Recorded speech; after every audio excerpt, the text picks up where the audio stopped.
സുഹൃത്തുക്കളെ, ഞാൻ നിൽക്കണ ആ ദുരന്തഭൂമി ഏതാണെന്ന് ഞാൻ പറഞ്ഞു തരേണ്ട ആവശ്യമില്ലല്ലോ. നമ്മളിപ്പോൾ ചൂരൽമല കേട്ടോ. കുറേ വർഷങ്ങളൊക്കെ ഇതാണ്. അവിടെയൊക്കെയാണ് ഈ മക്കളെ ദുരന്തം നടന്ന സ്ഥലം കണ്ടില്ലേ. നമ്മൾ വർഷത്തിന് ശേഷമാണ് വരുന്നത്. ഇതാണ് സ്കൂള് ചൂരൽമല സ്കൂൾ. ഓ, ഇത് നോക്കിയാണ്.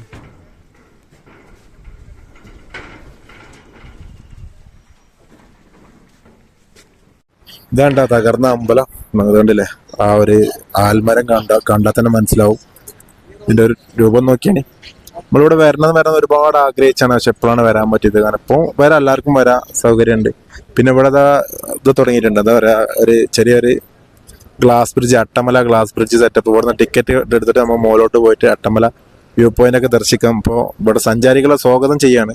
വണ്ടി ഇതുവരെ വരാൻ പറ്റുള്ളൂ, അതിന്റെ അപ്പുറത്തേക്ക് വണ്ടി വരാൻ പറ്റില്ല. പിന്നെ നമുക്ക് പെർമിഷൻ എടുത്താലേ പറ്റുള്ളൂ കേട്ടോ. അപ്പോൾ പരമാവധി ആളുകളൊക്കെ വന്ന് ഇവരെ സഹായിക്കുക. ഈ നാടിനെ ഒന്ന് നമ്മൾ ഉയർത്തി കൊണ്ടുവരാം. കാരണം ഇപ്പോൾ കുറച്ചൊക്കെ ഒന്ന് ലെവലായി വന്നാലേ ഇവരുന്ന് സെറ്റ് ആവുള്ളൂ. നമ്മൾ ഇവരെ കൂടെ നമ്മൾ ഉണ്ടാവുക, അതാണ് ഇപ്പോൾ വേണ്ടത്. അപ്പോൾ പരമാവധി ടൂറൊക്കെ വരുന്നവർ ഈ ഏരിയക്ക് വരിക, ഈ ദുരന്ത സ്ഥലം സന്ദർശിക്കുക, കാര്യങ്ങളൊക്കെ ഒന്ന് മനസ്സിലാക്കുക, അവരുടെ കൂടെ നിൽക്കുക. എൻ്റെ പേര് അബൂബക്കർ. ഒരുപാട് നടന്നിട്ട് ഇപ്പോൾ ഒരു വർഷവും 7 മാസമായി. ഇതൊക്കെ റെഡ് സോണിൽ പെട്ട സ്ഥലമാണ്. ഇപ്പം നമ്മളെ ഉപജീവനമാർഗമായിരുന്നു ഇത്. ഇതൊക്കെ നഷ്ടപ്പെട്ടു പോയി. ഇപ്പം നമ്മളിപ്പോൾ പുറത്തുനിന്നൊക്കെ ആൾക്കാർ വരുന്നവർക്ക് വെള്ളം ഇതൊക്കെ വെട്ടിക്കൊടുത്താണ് ഇപ്പോൾ നമ്മൾ ജീവിക്കുന്നത്. അപ്പം അതിപ്പോൾ പൊളിച്ചു കളിയാനുള്ളതാണ്. സർക്കാരിൻ്റെ നഷ്ടപരിഹാരം കാത്തു നിൽക്കുകയാണ് നമ്മളൊക്കെ.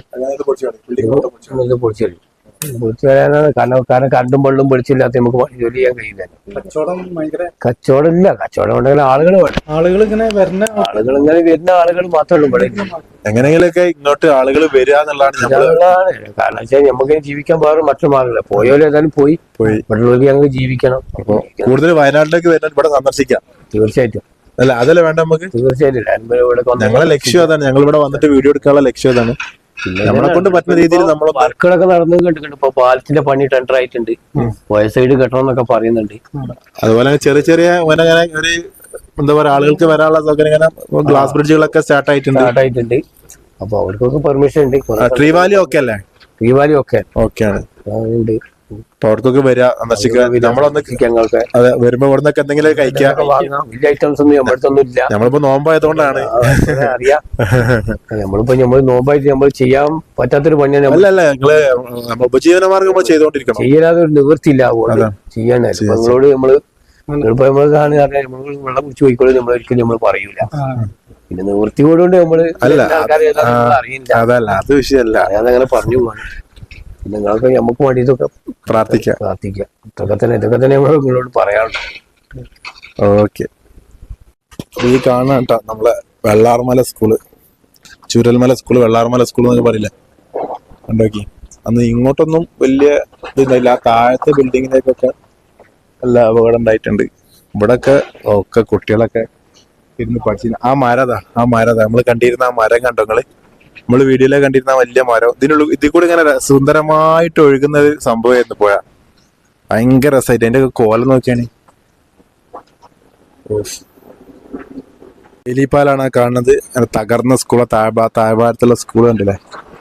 ഈ മരം നമുക്ക് എല്ലാം പരിചയമുണ്ട്. ആ വീഡിയോയിലൊക്കെ നല്ല ഇതിന്റെ മനോഹരമായ ചിത്രം. ഈ ദുരന്തം ഉണ്ടാകുന്നതിന് മുന്നേ കണ്ടില്ലേ. എന്താല്ലേ ഇതാ ഇങ്ങോട്ടോട്ട് ഒഴുകിയിട്ടുണ്ട്. അങ്ങനെ ഇവിടുന്ന് ഈ ഭാഗമാണ് പുഞ്ചിരിമട്ടം, അതേപോലെ മുണ്ടക്കൈ ഭാഗം. ഇവിടുന്ന് ഇങ്ങനെ പോയിട്ട് ഇവിടെ വരെ ആളുകൾക്ക് വരാനുള്ള അനുമതിയുള്ളൂ. അവിടുന്ന് അങ്ങോട്ട് അനുമതി ഇല്ല. ആ സ്കൂളില് ഉണ്ടല്ലേ, അത്രയും സ്കൂളിന് ഏകദേശം മുകളിലെ അടുത്തുള്ള മണ്ണ് എടുക്കണ്ടല്ലേ നിങ്ങള്. മുകളിലെ അടുത്ത് കുറച്ചും കൂടെ മണ്ണുണ്ടാവും. ചിലപ്പോൾ മൊത്തം മൂടിയിട്ടുണ്ടാവാൻ സാധ്യത ഉണ്ടോ. കാരണം അത്രയും അവിടെ ഒന്നും ഇല്ല. അങ്ങോട്ട് ഇറങ്ങാൻ പേടിയാണ്. കാരണം ഇവിടെ കാടും ഇതൊക്കെയാണ് ഉണ്ടല്ലേ. ഈ ഭാഗം മാത്രമേ ഉള്ളൂ ഉണ്ടല്ലേ. ഇവിടെ ഒന്നും സംഭവിച്ചിട്ടില്ല, ഇങ്ങോട്ട് എത്തിയിട്ടില്ല.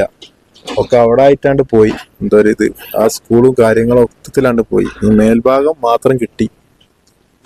എന്താലേ ദുരന്തത്തിന്റെ ഒരു വ്യാപ്തി കണ്ടല്ലേ നിങ്ങള്. പക്ഷെ 2024 ജൂലൈ 30, കറക്റ്റ് ഡേറ്റ് 2024 ജൂലൈ 30. അന്ന് ഇവിടെ ഒരു എന്താ പറയാ, ഒരു ദുഃഖത്തിന്റെ ഒരു ആരവം തന്നെ ആയിരുന്നല്ലേ. നമ്മള് വീഡിയോയില് കണ്ടെന്നല്ലാതെ ഇവിടത്തിന്റെ സംഭവം വന്ന് കാണുമ്പോഴല്ലോ മനസ്സ് സത്യം തന്നെ പൊട്ടിപ്പോവും. എത്ര എത്ര വീടുകളാണ്, എത്ര എത്ര സംഭവങ്ങളാണെന്ന് പറയാം. അങ്ങോട്ടൊന്നും വിടുന്നില്ല, അതാണ് പ്രശ്നം. എന്നാലും ഒരുപാട് ഒരുപാട് നഷ്ടങ്ങളുണ്ട്. ഇനി അതിന്റെ അപ്പുറത്തുണ്ട്. നമ്മൾ കാണിച്ചു തരാം, നമുക്ക് പറ്റുന്ന രീതിയിൽ നമ്മൾ നിങ്ങൾക്ക് കാണിച്ചു തരാം. പിന്നെ എല്ലാവരും ഇവിടെ വന്ന് ഇതൊക്കെ ഒന്ന് കാണണം. കാരണം ഇവിടെ നാട്ടുകൾ ജീവിക്കുന്നത് ആ ഒരു ഇതൊക്കെ വെച്ചിട്ടാണ്. നമുക്ക് വന്ന് നമ്മളൊരു വെള്ളം കുടിക്കുമ്പോഴൊക്കെയാണ് കേട്ടോ. നമ്മളിപ്പോ ഈ ഭാഗം റെഡ് സോൺ ആയതുകൊണ്ട് ഇവിടെ ഒക്കെ പൂട്ടി കിടക്കണ്ടല്ലേ നിങ്ങള്. അതിന് മറ്റൊരു ഭാഗം കണ്ടില്ലേ, ഇവിടുന്ന് ഏകദേശം 5 കിലോമീറ്റർ അങ്ങോട്ട് നടക്കണം. പക്ഷെ നമുക്ക് നടക്കാനുള്ള ഇപ്പോഴുള്ള അനുമതി ഇല്ല. എന്തായാലും കുറച്ചും കൂടി കഴിഞ്ഞിട്ട് നമ്മൾ കാണിച്ചു തരും. ഈ ഭാഗം കണ്ടുനോക്കിയാൽ ഇതാണ് ഈ സ്കൂളിന്റെ ബാക്ക് കേട്ടോ. ഈ ബാക്ക് ഇതാണ് ആ റോഡ്, സ്കൂൾ റോഡ് എന്ന് പറഞ്ഞ റോഡാണിത്. നമ്മളതും കൂടെ ഇങ്ങനെ കയറുന്നത്. സ്കൂൾ റോഡ് നിങ്ങൾ കേട്ടിട്ടുണ്ടാവും, നിങ്ങൾ വീഡിയോയിലൊക്കെ നിങ്ങൾ കേട്ടിട്ടുണ്ടാവും, വാർത്തയിലൊക്കെ കണ്ടിട്ടുണ്ടാവും. ഇതാ ആ ഭാഗമാണ്. ഇതാ സ്കൂളിന്റെ പേര് ഇപ്പോഴും ഉണ്ട്, വയനാട് ജില്ലാ panchayat Vellarmala government higher secondary school. ആ തകർന്ന സ്കൂളിന്റെ മുറ്റത്താണ് ഇപ്പോൾ ഉള്ളത്. വെള്ളം അടിച്ച് കയറിയിട്ടുള്ള ആ ഇത് കണ്ടില്ല നിങ്ങള്.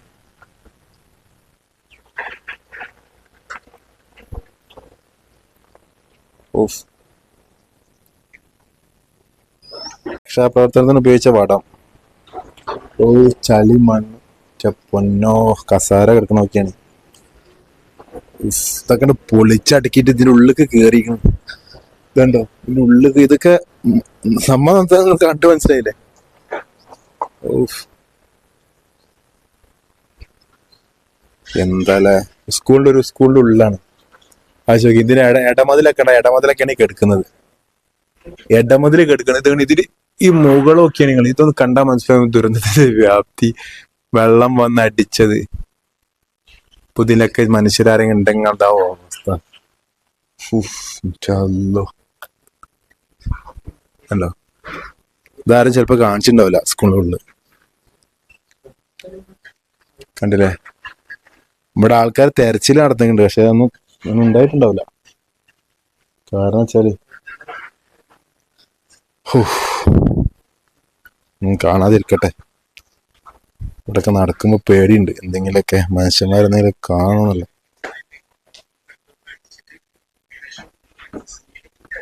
സീലിങ്ങില് മൊത്തം ഇതുണ്ടല്ലേ, അതാണ് ഇത്രയും വെള്ളം പോയിട്ട്. നമ്മൾ നിൽക്കുന്നത് ഇവിടെയാണ്. ഇത്രയും ആ ചളി പോയിട്ട് അടിച്ചു നോക്കിയാണ് തെറിച്ചതാണ് കേട്ടോ. അതിന്റെ ആ ഒരു മൂകസാക്ഷിയായിട്ട് അത് ഇവിടെ നിൽക്കുന്നുണ്ട്. ഓപ്പൺ ആണല്ല, അവിടുന്ന് ഇങ്ങോട്ട് അടിച്ചതാണ്. ആ അടി കണ്ട് അവിടുത്തെ ആ മതിലുണ്ട് പോകുന്നു, ആ മതിലെടുത്ത് കിടക്കുന്നു. സെന്റർ കടകടാശിലുണ്ട് പോകുന്നു, ഇവിടെ വന്ന് അടിച്ച്. ഈ മതിൽ എന്തോ ഭാഗ്യത്തിന് പോയിട്ടില്ല. ഈ ബിൽഡിങ്ങിന്റെ ഡേറ്റ് ഉണ്ടെങ്കിൽ 2023 മെയ് ചൊവ്വ പിണറായി വിജയൻ നമ്മളെ മുഖ്യമന്ത്രി ഉദ്ഘാടനം ചെയ്ത്. അന്ന് അധ്യക്ഷൻ വി ശിവൻകുട്ടി, വിദ്യാഭ്യാസ തൊഴിൽ വകുപ്പ് മന്ത്രി. 2024 ജൂലൈ 30 തകർന്നു ചെയ്ത്. ഒന്ന് ആലോചിച്ച് നോക്കിയാണ്. ഒരു വർഷം കറക്റ്റ്, മെയ് ജൂൺ ജൂലൈ, ഒരു വർഷം കറക്റ്റ് ഈ ബിൽഡിംഗ് കിട്ടിയിട്ടുള്ളൂ. അതാണ് ഈ ബിൽഡിംഗ് എങ്ങനെയെങ്കിലും പിടിച്ചിരുന്നത്. പുതിയ ബിൽഡിംഗ്, പഴയ ബിൽഡിംഗ് ആണെങ്കിൽ ഇതിന്റെ അവസ്ഥ എന്താവും? ഈ ബോർഡ് പോലും ഇവിടെ ഉണ്ടാവില്ല അല്ലേ. എന്താല്ലേ കാണാൻ തന്നെ പടച്ചോനെ. ഈ കോണി നോക്കിയാണ്, ഈ സ്റ്റെപ്പ് നോക്കിയാണ്. വെള്ളം ഇത്രയും ഹൈറ്റിൽ കയറിയിട്ട് ഏകദേശം കറക്റ്റ് എത്ര ഹൈറ്റിൽ വെള്ളം വന്നെന്ന് ഞാൻ കാണിച്ചു തരാം. എത്ര ഹൈറ്റിൽ വെള്ളം വന്നെന്നുള്ളത് ഇതാ. ഈ ഹൈറ്റ്, കോണിന്റെ ഈ ഹൈറ്റ് വരെ വെള്ളം കറക്റ്റ് വന്നിട്ടുണ്ട്. ഫസ്റ്റ് ഫ്ലോർ ഫുള്ള് മുങ്ങിയിട്ട് ഇതാ ഇത്രയും വെള്ളം വന്നിട്ടുണ്ട്. അന്നത്തെ ആ മരങ്ങളൊക്കെയാണ് ഈ കെടുക്കുന്നത്. 1.5 വർഷമായിട്ടുള്ളൂ. പറഞ്ഞത് അടയില്ല, ആ മേലത്തെ ആ തമ്പത്ത് വരെ വെള്ളം വന്നിക്കണെന്ന് അർത്ഥം. അടിച്ച് തെറിപ്പിച്ച് ഗ്ലാസ് ഒക്കെ പൊട്ടിച്ച് തവിട് പൊടി. ആ സ്കൂളിന്റെ ബാക്ക് ഭാഗമാണ് കണ്ടത്. സ്കൂളിന്റെ ബാക്ക്, സ്കൂൾ റോഡ് നമ്മളൊക്കെ കേട്ടിരുന്നല്ലോ അന്ന് അല്ലെ, ഓർമ്മ ഉണ്ടാവും. 2024 ജൂലൈ 30 ഈ ദുരന്തം നടന്ന ഈ ഒരു മേഖല. പഠിച്ചോനെ, ഒരുപാട് വീടുകളൊക്കെ ഉള്ള. ഓ, ഈ വീട് എത്രത്തോളം വെള്ളം കയറിണ്ട്. ഇവിടെ അറ്റം വെള്ളം വന്നിരുന്ന അതിന്റെ അർത്ഥം കണ്ട. അവിടെ ആ വീടിന്റെ ഇതൊക്കെയാണ് നിങ്ങള് മതില്. ഈ വീട് വലിയ അടിപൊളി ഒരു പുതിയ വീട്, ഏകദേശം കുറഞ്ഞ പഴക്കം ഉണ്ടാവുള്ളൂ. ആ വീടിനൊക്കെയാണ് എവിടെ വെള്ളം കിടക്കണം നോക്കിയാണ് അത്രയും ഹൈറ്റില്. മറ്റൊരു വീടാണ്, അതിന്റെ വീട്ടിലെ കട്ടിലും അതിന്റെ കാലൊക്കെ അവിടെ കിടക്കുന്നുണ്ട്. ഇത് ഡബിൾ നിലയാണോ എന്നൊരു സംശയമുണ്ട്. ഇവിടുന്ന് കണ്ടിട്ട് സിംഗിൾ നിലയായിട്ടാണ് തോന്നുന്നത്. ഡബിൾ ആണെന്ന് തോന്നുന്നത്. അടി മൊത്തം പോയിട്ടുണ്ട് അല്ലേ. പകുതി മാത്രമേ ഉള്ളൂ, പകുതി മൂടി കിടക്കാണ്. എന്തായാലും ഒരു ഇത്ര ഉള്ളൂ നമ്മുടെ ലോകത്തിന്റെ അവസ്ഥ. ഒരു വെള്ളം വന്നാൽ തീരാവുന്നേ ഉള്ളൂ അല്ലേ. നമ്മളെത്ര അഹങ്കരിച്ചാലും ഇത് കാണുമ്പോൾ നമുക്ക് ഒരുപാട് അഹങ്കാരങ്ങളൊക്കെ നശിക്കും. അതുകൊണ്ട് എല്ലാവരും ഇവിടെ വന്ന് കാണണം, അഹങ്കരിക്കുന്നവർ പ്രത്യേകിച്ച്. നമ്മൾ 1/2 സെന്റ് മണ്ണിനും 1 സെന്റ് മണ്ണിനൊക്കെ നമ്മൾ അഹങ്കരിക്കൂല. ഒരു 6 അടി വയ്യ ചോദിച്ചാൽ നമ്മൾ എന്ത് ചെയ്യില്ല, കൊടുക്കാൻ ബുദ്ധിമുട്ടാവും. അതിനെന്നാളെ പറയണ ലക്ഷങ്ങൾ വില പറയും, വില തീരെ കൊടുക്കൂല.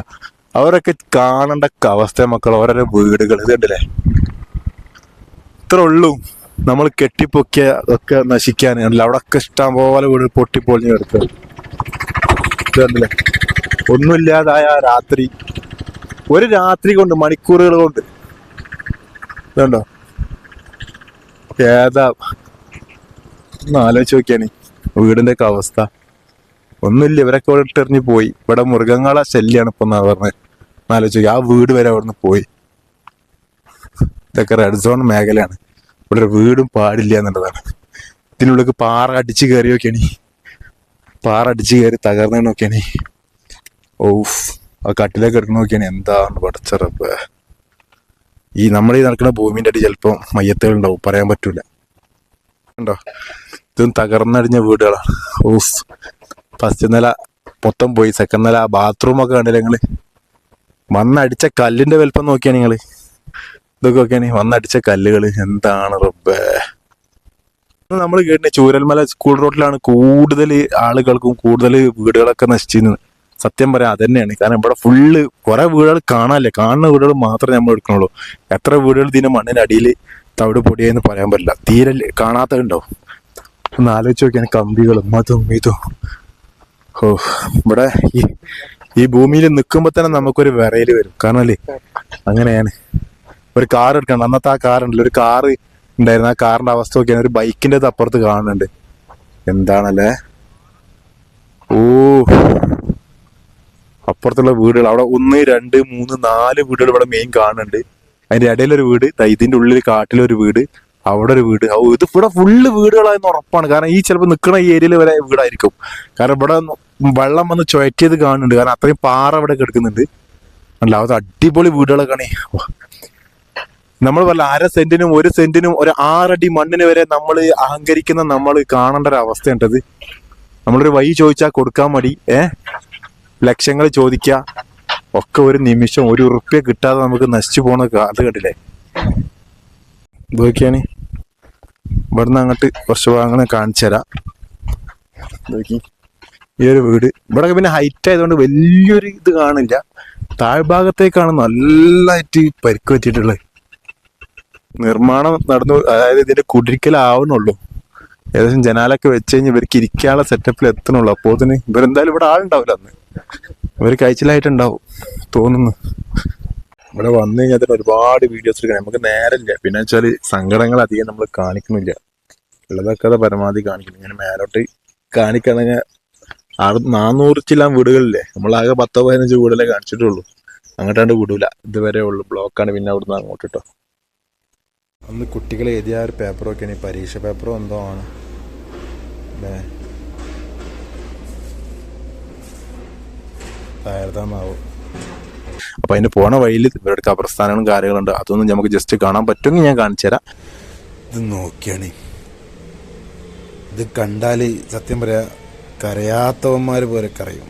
കാരണം അത്രയും കേരളം ഇത്രയും വലിയൊരു ദുരന്തത്തെ അഭിമുഖീകരിച്ചിട്ടുണ്ടാവില്ല ഇതിന് മുന്നല്ലേ. കാരണം വെച്ചാൽ ഒരു ദുരന്തത്തിൽ കൊല്ലപ്പെട്ട ആളുകളാണ്, മരണപ്പെട്ട ആളുകളാണ്. ഒന്ന് ആലോചിക്കുകയാണ്. പിന്നെ ഇതിൽ പുറമെ മറ്റുള്ള ഖബർസ്ഥാനുകളിൽ മറവ് ചെയ്യപ്പെട്ടവരും ഉണ്ട് കേട്ടോ. അപ്പോൾ അല്ലാത്തവരെയും അതുപോലെ തിരിച്ചറിയാൻ പറ്റാത്തവരെയും മറ്റൊക്കെ ആയിട്ട്, അതായത് ഖബറടക്കാൻ മറ്റു സ്ഥലങ്ങളില്ലാത്തവരും എല്ലാവരും ഒരുമിച്ചിട്ട് ഈ ഒരു ദുരന്ത ഭൂമി എന്ന് തന്നെ പറയാം. എന്താ പറയുക, ഹൃദയഭൂമി എന്നിവിടെ എഴുതി വെച്ചിട്ടുണ്ട്. ഇതൊക്കെ ഒന്ന് സത്യം പറയാലോ, എല്ലാവരും ഒന്ന് വന്ന് കാണണം. വയനാട് സന്ദർശിക്കുമ്പോൾ ഇവിടെ വന്ന് സന്ദർശിക്കണം. കാരണം ഇവരെ നമ്മൾ കാണണം. നമ്മളെപ്പോലെ കളിച്ച് ചിരിച്ച് ജീവിച്ചവരല്ലേ, നമ്മളെ സുഹൃത്തുക്കളല്ലേ. ഇപ്പം എന്തായാലും ഞങ്ങളിവിടെ വന്ന് ഞങ്ങൾക്കത് കാണണം എന്നുള്ളൊരു തന്നെ ഉണ്ടായിരുന്നു. ഇവിടെ വന്ന് ഇവർക്ക് വേണ്ടി പ്രാർത്ഥിക്കുക, അത്രേ നമ്മളെ കൊണ്ട് കഴിയുള്ളൂ. പിന്നെ എന്താ പറയുക, എല്ലാ മതസ്ഥരുണ്ട് ഇവിടെ, ഹിന്ദു, ക്രിസ്ത്യൻ, മുസ്ലിംസ് എല്ലാവരുണ്ട്. പിന്നെ തിരിച്ചറിയാൻ പറ്റാത്ത മൃതദേഹങ്ങളുണ്ട്, അവർക്ക് നമ്പറാണ് ഇട്ടിരിക്കുന്നത്. നമുക്കൊരു വേദനയോടുകൂടി അത് കാണാൻ പറ്റും. കാരണം വെച്ചാൽ ജീവിച്ചിരുന്ന സമയത്ത് എല്ലാവരും ഉണ്ടായിരുന്നു, മരിച്ച സമയത്ത് ആരുമില്ല, തിരിച്ചറിയാൻ പറ്റിയിട്ടില്ല എന്നുള്ളതൊന്നും ആലോചിച്ച് നോക്കിയാണ്. ഈ 3 കുട്ടികളെ കണ്ടോ, സുഹൃത്തുക്കളല്ല, ബ്രദേഴ്സാണ്, അതായത് ഏട്ടനനിയന്മാരാണ്. ഒന്ന് ആലോചിച്ച് നോക്കിയാണ് ആ കുടുംബത്തിൻ്റെ ഒരു അവസ്ഥ. ഞാൻ എന്താ പറയുക, നമുക്കിതൊക്കെ കാണുമ്പോൾ അത്രയും ദുഃഖമാണ്. കാരണം അത് നിങ്ങളെ കാണിക്കുക എന്നുള്ള വെച്ചാൽ എന്താണെന്നറിയോ, നമ്മൾ ഒരുപാട് ഇതിൽ പഠിക്കേണ്ട കുറച്ച് കാര്യങ്ങളുണ്ട്. നമ്മൾ ഇന്നത്തെ കാലത്ത് നമ്മൾ മൊബൈൽ ഉപയോഗിച്ച് നമ്മൾ കുടുംബങ്ങളെ വരും നമ്മൾ നോക്കുക, നമ്മൾ ശ്രദ്ധിക്കൂല. നമ്മൾ അയൽവാസികളെ പോലും അറിയാത്തവരുണ്ടാവും അല്ലേ, അങ്ങനെ ജീവിച്ച്. പണ്ട് കാലത്ത് നമ്മൾ എങ്ങനെയായിരുന്നു കുടുംബങ്ങളൊക്കെ ആയിട്ട്. നമ്മൾ എന്താ പറയുക, നമ്മൾ അഹങ്കാരം അസൂയകളൊക്കെ മാറ്റി വെച്ച് നമ്മളെന്താ അറിയോ, നമുക്ക് മുന്നോട്ട് പോകണം. ഇത് കാണുമ്പോൾ നമുക്ക് ഒരുപാട് സങ്കടം വരും. അതിന് വേണ്ടിയിട്ട് നമ്മൾ, എൻ്റെ മനസ്സിൽ എന്തെങ്കിലും ഇതുണ്ടെന്നുണ്ടെങ്കിൽ അത് മാറ്റാൻ വേണ്ടിയിട്ടാണ് ഞങ്ങളിതിന് പോയത് കേട്ടോ. നമ്മൾ ഈ ഒരു പുണ്യമാക്കപ്പെട്ട മാസത്തെ ഞങ്ങളിവിടെ സന്ദർശിച്ചിട്ടുള്ളത്, ഇവർക്ക് വേണ്ടി പ്രാർത്ഥിച്ചിട്ടുള്ളത്. എന്തായാലും നിങ്ങൾ വയനാടൊക്കെ ഒരുപാട് റിസോർട്ടുകളും മറ്റിടത്തൊക്കെ പോകുന്നുണ്ടെങ്കിൽ ആദ്യം പോകേണ്ട ഈ ചൂരൽമല, ഇവിടെ പോയിട്ട് ഇവരെ സന്ദർശിക്കുക. അവിടെ കുറച്ച് ആളുകളൊക്കെ ഉണ്ട് കേട്ടോ, കുറേ അവരൊക്കെ ഒന്ന് സഹായിക്കട്ടോ. അപ്പോൾ ഓക്കെ, ബൈ.